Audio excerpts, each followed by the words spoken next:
Si vous voulez plus de contenu, me soutenir financièrement ou avoir accès aux rediffusions des lives de la chaîne, rejoignez l'abonnement en cliquant sur le bouton rejoindre en bas de la vidéo. Honnête salutations à toutes et à tous. Aujourd'hui, nouvelle vidéo. Dans cette vidéo, nous allons parler d'un sujet important. Un sujet important parce que quoi? Parce que j'étais sur TikTok, l'application des jeunes et notamment des écervelés. Mais bon, il y a quand même du bon contenu, surtout ça dépend ce que vous regardez. Et moi, je suis tombé sur quelque chose, le compte Info Flash France, que je remercie d'ailleurs, il poste des bonnes vidéos sur TikTok. Et je suis tombé sur une compilation de politiciens, de journalistes, de personnalités publiques qui ont intégré ce qu'on appelle les FM, les formations. Donc, évidemment, dedans, on y retrouve François Hollande, qui a été le président de la République de 2012 à 2017, si je ne me trompe pas. On a Xavier Bertrand, qui a été chez les Républicains, il me semble, là, à cette présidentielle. D'ailleurs, on n'entend plus parler de lui. On a un passage de Christine Kelly, notamment, qui a été maîtresse de cérémonie. Enfin bref, tout ça est dit dans la vidéo, notamment Mélenchon aussi, qui veut créer sa 6ème République, qui aujourd'hui prend du pourcentage dans la tronche, parce qu'il y a les espèces de manifs, et du coup, ça lui donne un petit peu de pouvoir, un peu de crédibilité, ça fait parler de lui. Puisqu'évidemment, la majorité des gens qui manifestent dans les rues en ce moment sont des gens de gauche ou des macronistes. Voilà, c'est des gens qui ont voté pour Macron, mais qui se rebellent contre lui. Pour faire barrage à la droite, vous le savez bien.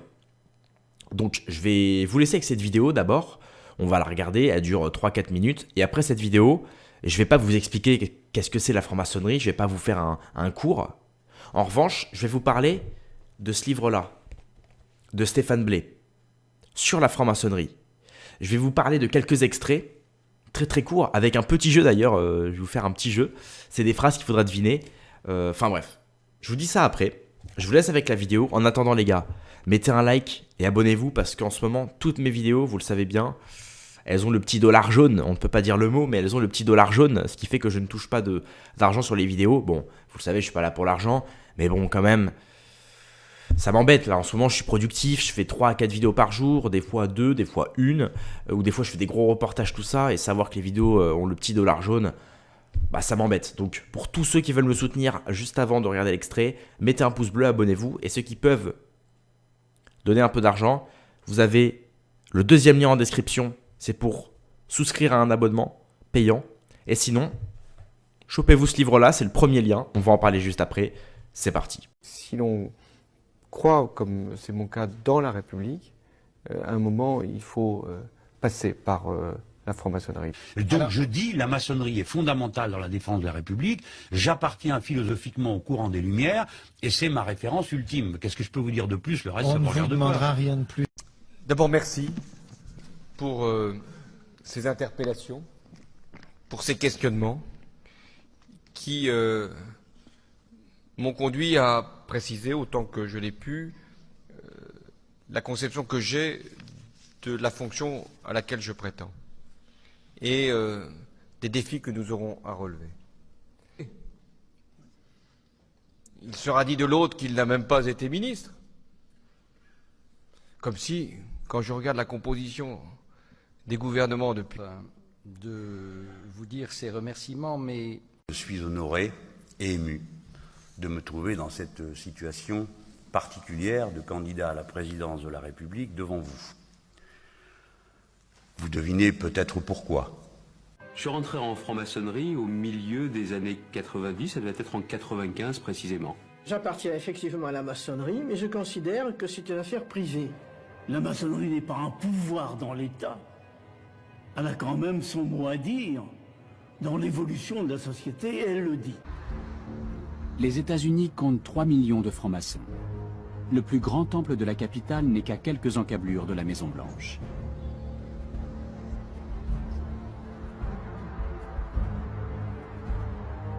Le père fondateur qui a donné son nom à la ville possède aussi son monument. L'imposant George Washington Masonic Memorial Monument trône à Alexandria, non loin de la capitale. La Grande Loge nationale française a mis au point une stratégie originale pour se développer.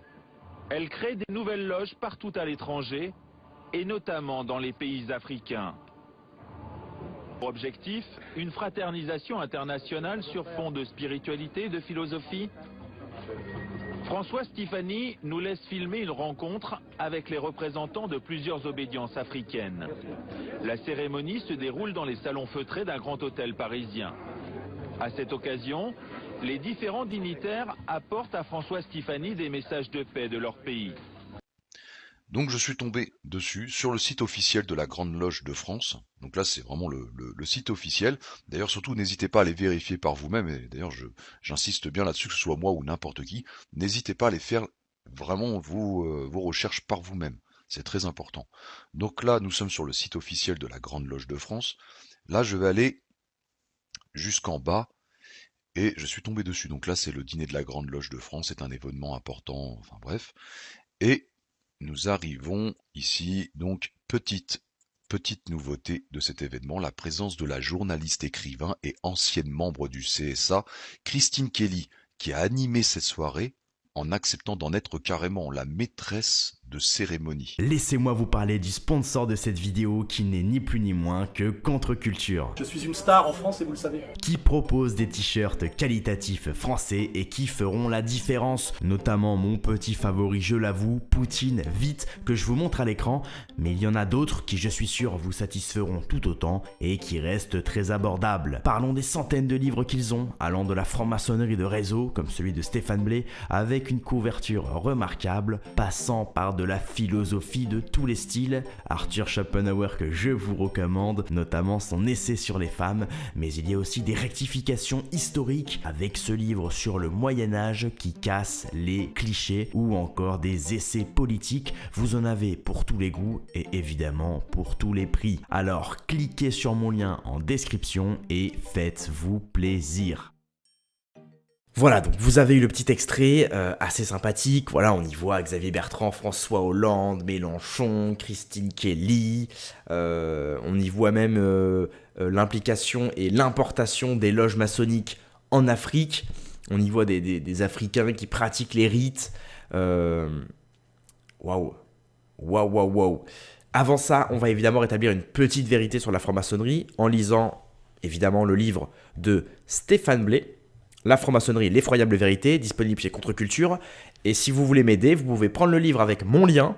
Et moi, je touche un petit pourcentage. Et c'est comme ça aussi que ça me rémunère. Et si vous voulez un code promo pour Contre-Culture, j'en donne très peu. Faut que vous soyez de confiance. Mais voilà, vous venez me MP sur Instagram ou Twitter. Vous me demandez un code.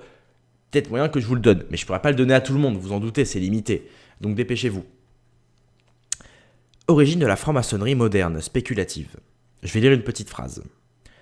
Contrairement aux idées reçues qui voudraient voir la franc-maçonnerie dite spéculative naître en Écosse, alors spéculative, il dit, marque une rupture totale avec la tradition des maçons opératifs qui étaient des architectes, des tailleurs de pierre. En fait, dans le livre, il explique qu'avant, il y avait des francs-maçons qui, eux, étaient vraiment des gens, des travailleurs, qui s'aidaient entre eux, alors qu'aujourd'hui, maintenant, c'est vraiment, enfin, du moins, après, ça en est devenu de la franc-maçonnerie un peu... Il explique, voilà, certainement des idées reçues, il voudrait voir la franc-maçonnerie dite spéculative d'être en Écosse. C'est pourtant bien en Angleterre qu'elle voit le jour, en 1717, avec la Grande Loge de Londres. C'est en 1721 que le frère ultra-calviniste James Anderson écrit ses célèbres constitutions qui deviendront la véritable Bible et le code pénal des francs-maçons.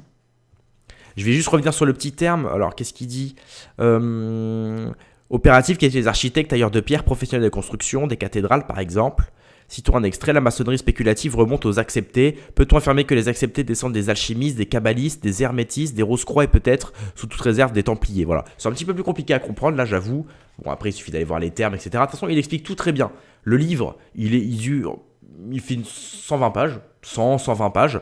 Ça dépend si vous lisez toutes les notes, ça dépend si vous lisez même les notes de fin, bref, ça dépend. Mais globalement, c'est une centaine de pages, ça se lit super simplement. Moi, j'ai lu en 3-4 jours et je suis pas un gros bouffeur de livres. Hein. Je suis pas un rat de bibliothèque. Moi, je lis une demi-heure, 1 heure tous les jours. Mais celui-là, j'ai pu le finir en 3-4 jours. Mais je vais le relire en prenant des notes cette fois. Moi, si je peux vous donner un petit conseil, quand vous lisez une fois en prenant des notes et après, vous relisez le livre une deuxième fois. Ou alors, vous lisez une première fois, mais prenez bien des notes. Vraiment, c'est important parce que sinon, dans 3-4 ans, vous allez retomber sur le livre et vous allez vous dire Ça j'ai oublié, ça, truc, machin. Enfin, en tout cas, moi j'ai une mauvaise mémoire, donc en tout cas, ça m'est utile.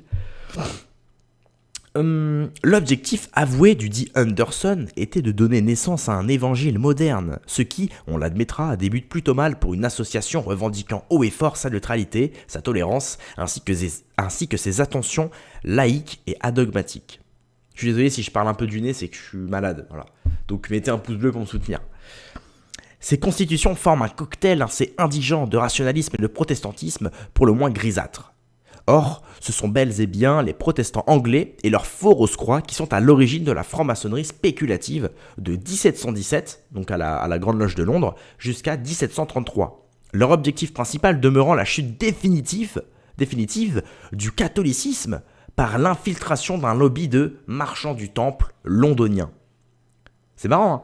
On y voit vraiment qu'il y a un objectif de décatholicisation de l'Europe entière. Ça commence par Londres, ça commence par l'Écosse aussi, mais ça commence vraiment par là. C'est le berceau de la franc-maçonnerie qui a vraiment pour but de... Alors, ils nous disent que ce sont des loges de penseurs, des gens qui pensent à un monde meilleur. Certains sont très religieux, d'autres pas. Déjà, pourquoi les listes sont privées ? C'est ce que demandait Stéphane Blais, celui qui a écrit le livre, qui malheureusement est décédé, qui était un grand pianiste, qui était un écrivain, qui a été lui-même franc-maçon, qui a été dans les hauts degrés de la franc-maçonnerie. Il y a 33 degrés. Pourquoi il y a 33 degrés ? Vous le découvrirez dans le livre. Bon, je peux vous le dire, 33 degrés parce que c'est l'âge de la mort du Christ. Le Christ est mort à 33 ans, donc les francs-maçons ont décidé qu'il y aurait 33 degrés. Vraiment, les mecs...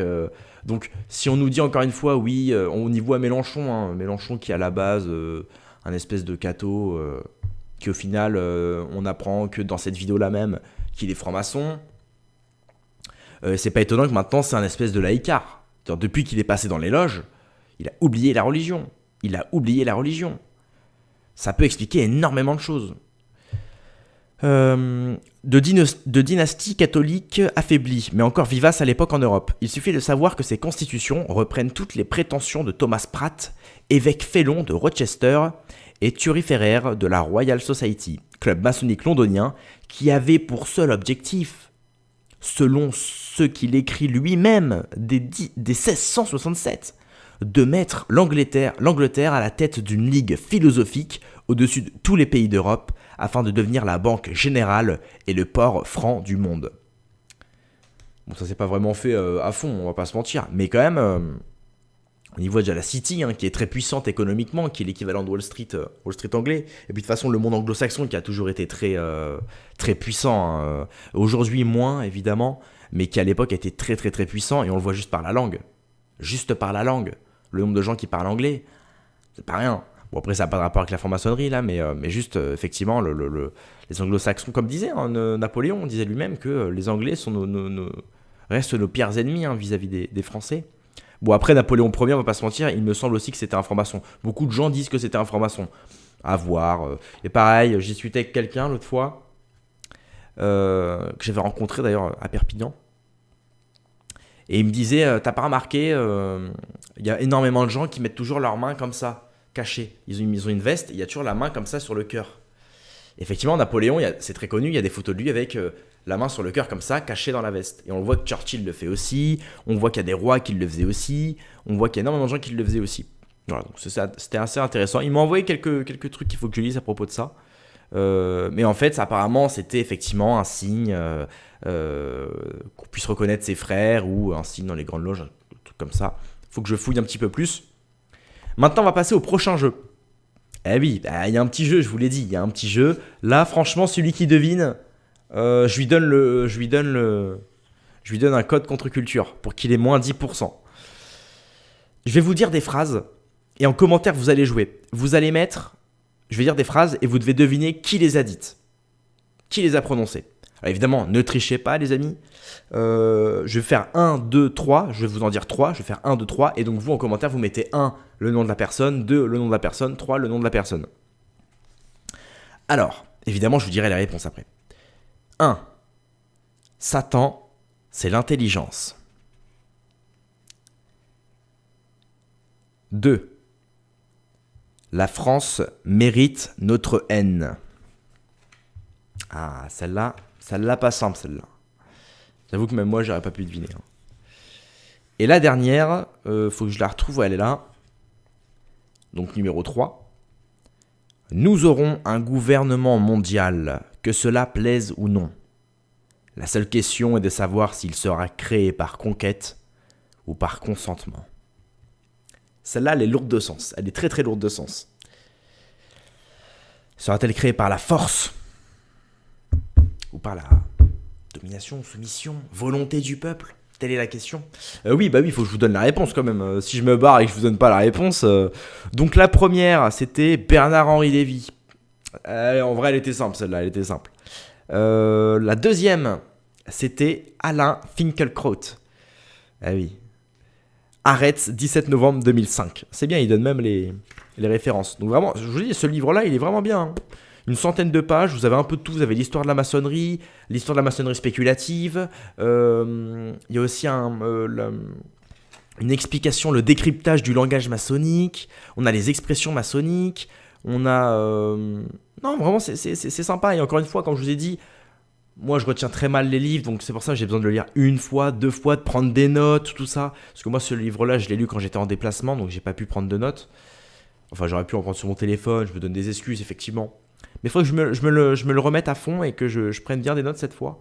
Parce que c'est très intéressant. Et puis même, c'est intéressant toujours de... Enfin, c'est important d'être cultivé sur certains points. Notamment la franc-maçonnerie qui est très discrète, mais en réalité joue un énorme rôle dans notre société actuelle.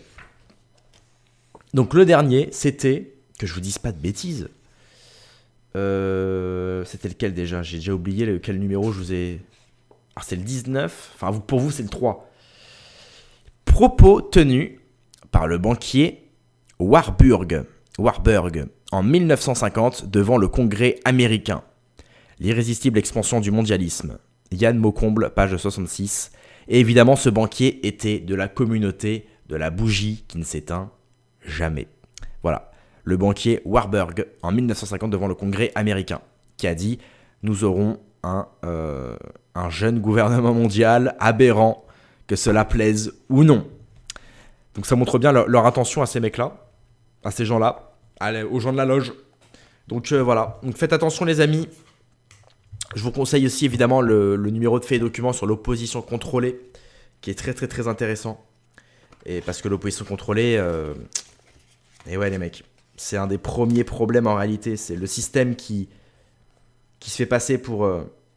qui sont clairement des dominateurs et qui font exprès de jouer ce rôle de dominateur. On le voit avec les manifestations, avec Macron qui dit que le peuple ne mérite pas de manifester, que c'est le peuple qui a voulu cette réforme, etc. Tout est fait pour provoquer, et puis derrière on va avoir des gens qui émergent dans les manifestations, comme dans les Gilets jaunes, comme dans le théâtre public, le théâtre médiatique.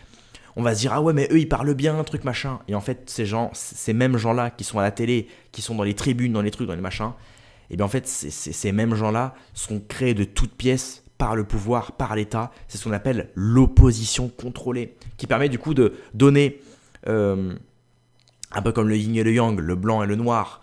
Le gouvernement, on va dire, c'est le blanc, et l'opposition contrôlée, c'est le noir. Et on se dit, ah ça y est, il dit tout ça, comme Zemmour. Zemmour a été un des premiers pièges de l'opposition contrôlée. On s'est dit, ça y est, enfin quelqu'un qui parle immigration, enfin une personne qui parle des vrais sujets, qui met les choses sur la table. Et en fait, on se rend compte que ses soutiens étaient les mêmes que Macron, qu'au final, il accepte la réforme des retraites. Il a même dit, oui, moi, je ferai régner l'ordre, je serai encore pire que Macron.